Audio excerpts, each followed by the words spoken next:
Um, Welcome the ruling of the Supreme Court. Compliance is a given, and our attorney generals have applied for the enrollment order, which we'll study carefully. But by and large, governors are happy with the devolution of power in respect to local government autonomy. It relieves the burden on governors. People really don't know how much states expend in building out local governments, and that's the issue there. Thank you.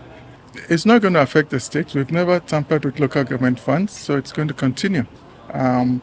What the local governments have to do is to manage themselves, especially with the upcoming minimum wage, to manage their affairs and make sure salaries are paid. Traditional rulers get the 5%, and those are the main issues. Like I said, we haven't seen the enrollment of the court order, so we really don't know what is in there. We've seen the president on various issues, from minimum wage, which he met with Labour yesterday, the Supreme Court ruling, and other national issues that concern states as well. It's omnibus. The forum will meet next Wednesday to look at the issue wholly and then come up with a resolution about it.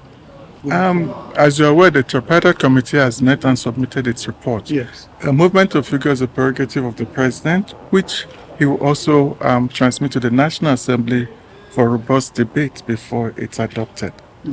We've done our part at the tripartite committee level.